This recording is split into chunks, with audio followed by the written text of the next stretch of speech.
Okay.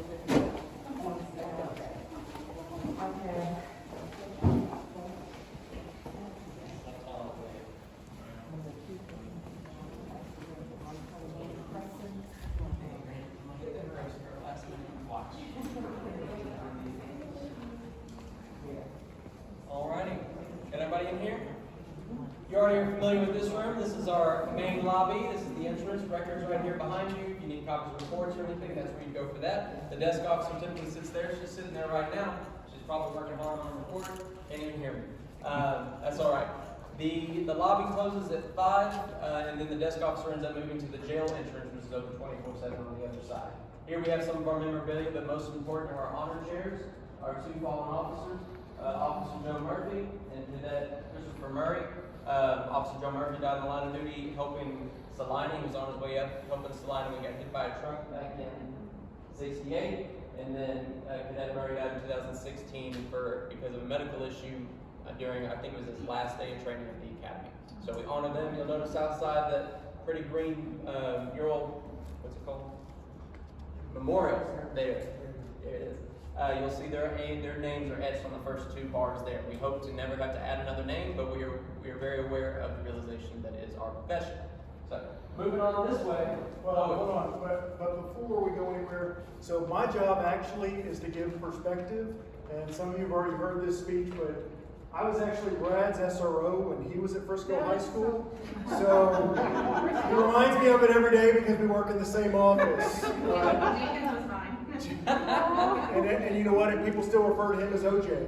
And I have people come to me and call me OC. So, but Brad will give you the new perspective, and then I'll give you the perspective of before we moved into this building. Because when the chiefs talk about we've come a long way, we certainly have in terms of the building, resources, everything else. And so I'm going to give you a little bit of perspective because, like for instance, you'll see as you pass here, you'll see one of our dispatch consoles, old dispatch consoles that was everything was manual. When I first started here, we had one dispatcher working at night, okay, and they dispatched for Prosper at the same time. And now you'll see how many we have working at night and the tools that they have available to them. So pretty different. I wasn't going to bring up you as my SRO. Brad, when did I you thought I'd get graduate? into it. Brad, Officer Brad, when did you graduate from FHS? 2008. Oh, 9. So I talked to him about that. I said, y'all were actually in We were there at the same time. We're just so busy being in everything. I know, I was so involved. You'll see some of the old items here. We did have a mounted officer once, but that was a volunteer deal, yes? Yes.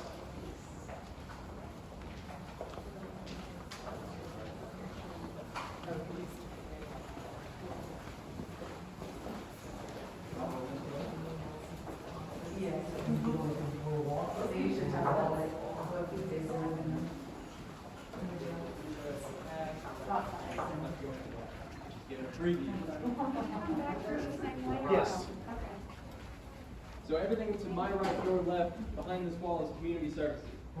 It's also the temporary housing of our drone squad because I can't find another room in this building to house the drone. We've got 8 mini drones and then 2 medium-sized drones and 1 large drone. We use it for a variety of things. The mini ones are for flying inside, like Chief was talking about, and then the larger ones are for missing persons and accident reconstruction. So we can actually take one of those drones, fly it over the accident, and end up with a 3D image of the accident with accurate measurements.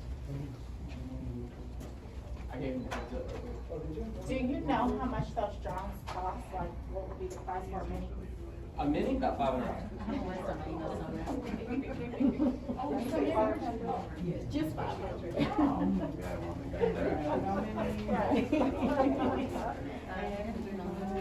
I was like, we have coverage for that stuff.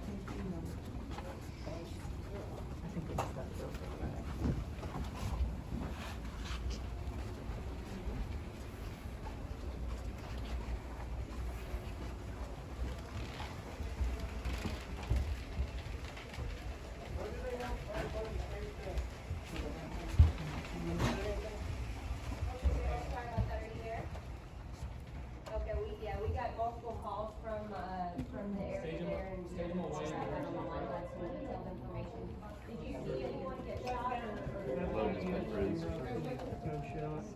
Be advised, suspect left the bus stand, elbow on the parkway, and whites in the end. Stage clear, safety situation. Yeah. Oh yeah.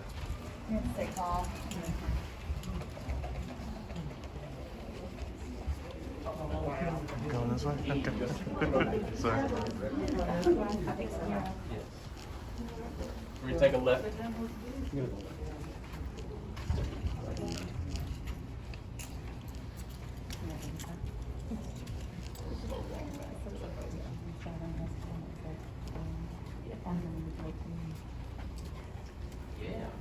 Everybody else? Yes, they didn't. So what you heard in there is a priority 1 call. You see they're talking to each other, they're going across, you heard the tone. That means channel 1's closed because there's something big happening, and the dispatching unit's to there. And they get tons of calls constantly from other people, and they've got to tell them, yes, we understand, we are aware, thank you, and then they take the next call. And this is Frisco, this is happening This is right now. right now. yeah. And ordinarily, we would hang out in there, and we actually have someone from dispatch who knows far more about the great job that they do, because one of the things I refer to them as is they are the heart of Frisco Public Safety. Because they dispatch for us, but they also dispatch for the fire department. The questions that they ask are critical for those of us that respond to calls. Because if they don't ask the right questions, we don't know what we're going into. And if they're missing that one bit of information, that could be the bit of information that is the difference between life and death. LT? I was just gonna say, going through the academy, I was given the opportunity to listen to an audio tape, and when they started off the audio tape, they basically told us how it was gonna play out, saying that everybody, everybody on the tape was fine, the bad guy got arrested, and nobody got hurt. And I'm like, why are you starting this off like that? And then they played the tape through. It was pretty gruesome. It was a home invasion. Somebody came in, and it was a play-by-play. You could hear the person talking to the dispatcher, like he's at my bedroom door, going through all of that. And then you all of a sudden, you heard her transition to screaming at him, like, why are you doing this? It was horrible. And I mean, and I found myself, young and inexperienced. I'm like gritting my teeth and clawing into the table. And the thing of it is, no matter how hot the call is, that's one of the hardest jobs that I've ever seen in my life. Because no matter how important the call is or how hot the call is, when I'm dispatched to that call, I'm doing something. I'm driving to that call. I'm planning my response. I'm planning what I'm going to do when I get there. But I'm actually actively working on something. They don't get that. All they can do is sit there and help direct us. So even if I am stressed out about, it's a car crash with kids or whatever, even if I'm stressed out about that, at least I'm doing something. They don't even get that closure. When I promoted to lieutenant, one of the things that I did was after every hot call, I started going in there and visiting with them and giving them like, hey, this is how it played out. This is what you did that was great.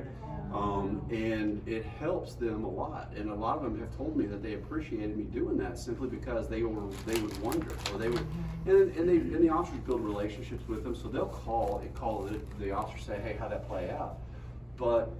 And sometimes it's even just on the minor calls, they're like, why was that person running around in a Mickey Mouse suit? And because they don't know. I mean, they're getting like, there's a dude running around in a Mickey Mouse outfit, and we don't know why, but he's running back and forth on the road playing Frogger, And then when we get there, we generally figure it out, and we do what we need to do, and then they're like, but why?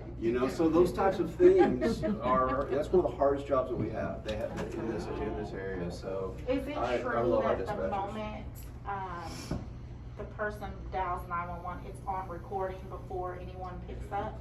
Yeah, pretty much.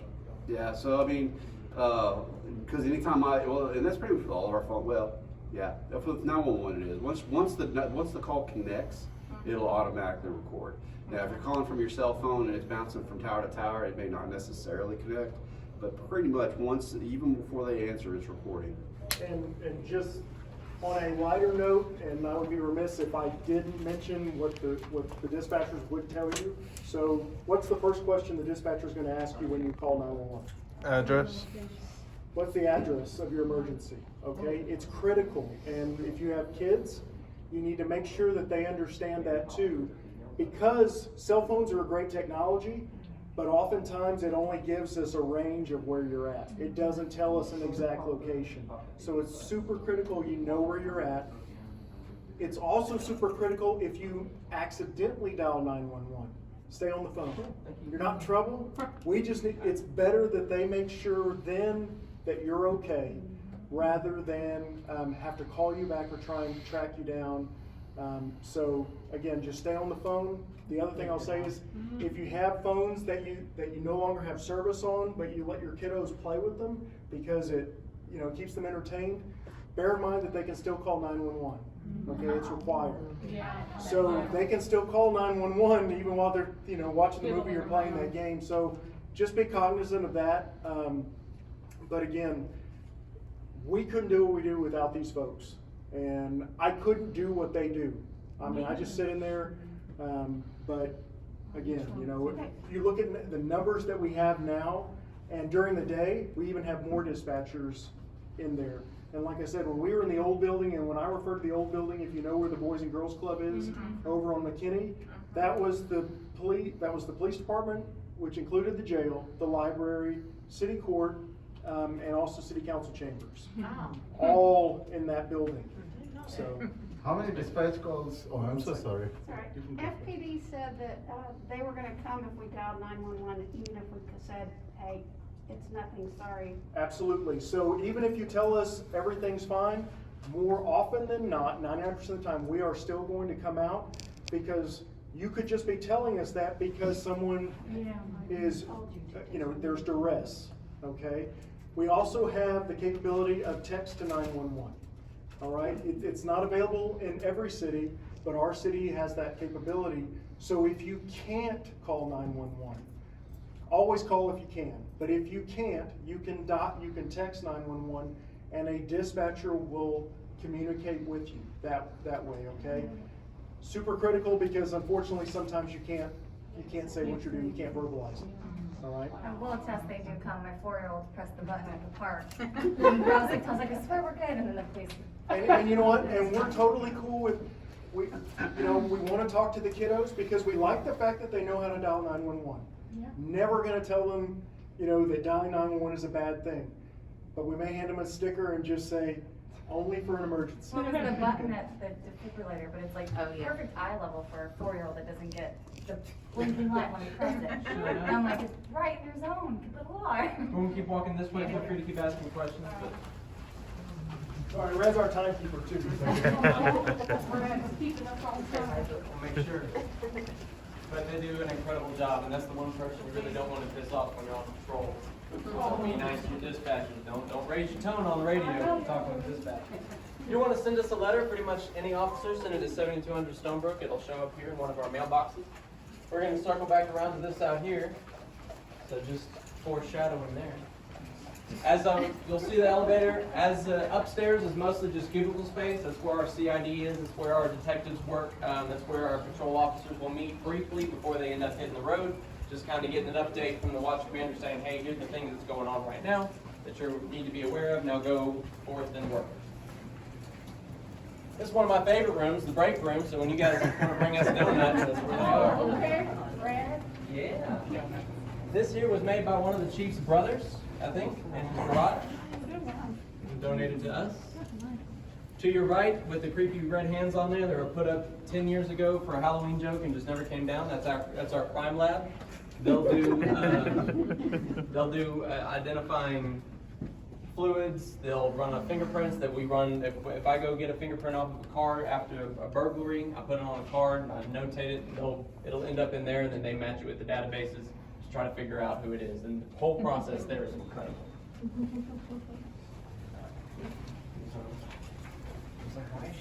This little room to the right is our juvenile processing room. Law requires that any juvenile arrested can't be within earshot of the adults that are arrested in the jail, which we'll talk about. How old do you have to be arrested in the state of Texas? 17. Okay. 16. 12. 13. 10 years old. The ripe old age of 10, you start being arrested as a juvenile, and then up until the age of 16, you're considered juvenile. Once you turn 17, you're considered an adult in the state of Texas when it comes to criminal law. Has Frisco ever arrested a 10-year-old? Not to my knowledge. Not by Youngest I've ever arrested, Still I believe, time. was a 13-year-old. Yeah. Shocker. Family violence, actually. Was it? Yeah. 10-year-old? Yeah. Oh, man. Yeah. He was pretty rough. So there you go. Most of the time, what happens once they end up in the juvenile room is we'll do all the paperwork and then we'll contact parent. And that's where they really stop being happy because they think they're scared of us until mom shows up, letting them know. So once they get there, they'll either be released to the parent depending on the charge, or they'll be transferred to one of the county facilities, their juvenile holding facilities, depending on which side of the city they were arrested on. Denton County, Collin, obviously. And- Yes, ma'am. And you said the jail is here? The jail. We're going. We're gonna go through there, but I don't know why we don't show the video anymore, but this gentleman, young kid, got booked into our jail. It was a Sunday morning. Mom and the rest of the family came here right after church to pick him up, and the reunification point, if you will, where they meet up, is out there in our detention lobby. And so there's a camera out there, and let's just say he got in trouble when he walked out. And she had a Bible in one hand, and Was it a heavy that's all she Bible? wrote. And we were all sitting there Bible and going, wasn't used and to the do best that. part was, so there were other kids there, and they immediately turned like this, because they're like, I'm glad it's not me. Oh yeah. Did the word of God weigh heavily upon his head? I was going to go through this out for you just in case. Yeah. So this next room we're going into, we call bag and tag. It's where the evidence ends as far as officers are concerned.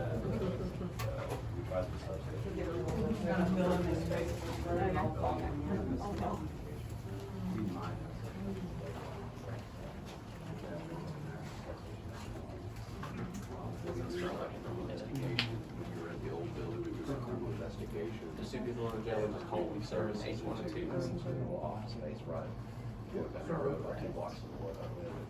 just like that. We built this facility in 2000. Hi, come on in. Hey, everybody. So our next speaker. All right, take it away. Howdy, guys. Wow. Can we grab a lunch break? I've never seen him move that fast. I've never seen a look of panic like that. He's face down barricaded subjects, and that was the most afraid I've seen him. That is true. Yeah, if you can step forward, where do you? I'm looking for launcher. That I can't help you with. There you go. So we'll just slide over here a little bit. This is the evidence room. So when the officers go out on a call and they collect some sort of evidence, this is where it ends up. Custody, care, control, and custody is most important. So once I take that piece of evidence from the suspect or from the crime scene, I am now in charge of that. I can't just leave it sitting anywhere. So once I've done what I need to do on the street, I bring it right here. I put it in one of these paper bags and I seal it up. I log it in the computer and then I put it in one of these lockers. Once one of these lockers is closed and locked, I can't open it again. There's no access from this side. On the other side, we have property technicians that take and store all of the evidence until it goes to court or ends up getting disposed of or whatever the case may be. I can come back and collect it for court, and that's the next time I'll see that evidence. And a lot of times you'll see that when it comes to blood evidence after a DWI. So DWI, we have refrigerated lockers back here that you put the blood in after it's collected from the hospital, and then it sits there until it's time to go to court.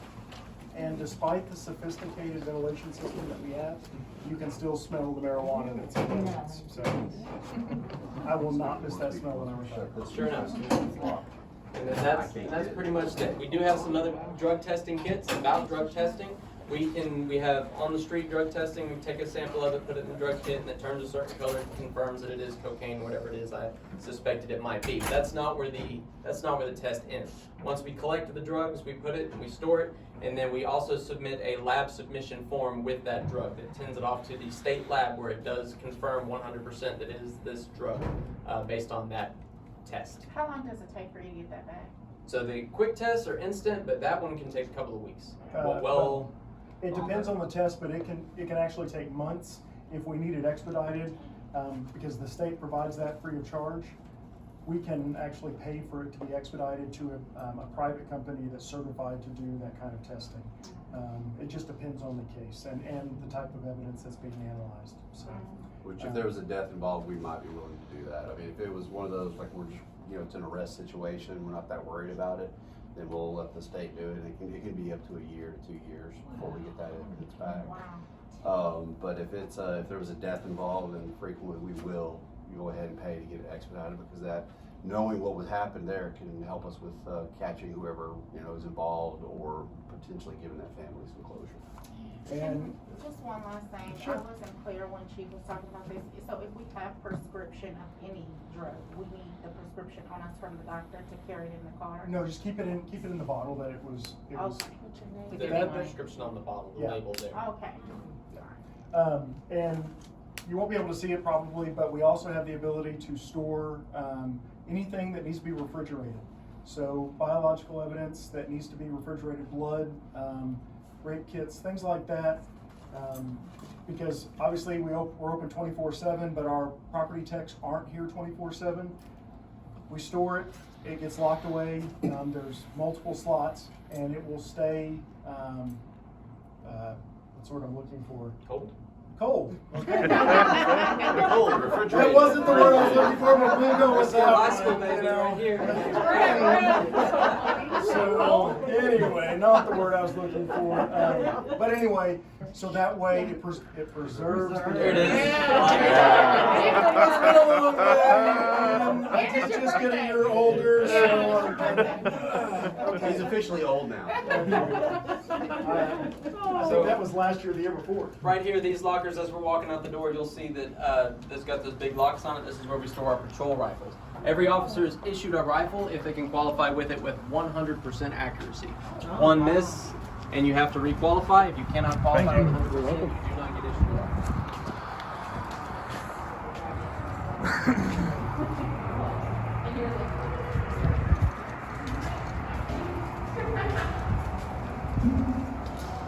All right, folks. Seats don't seem big enough. I know, right?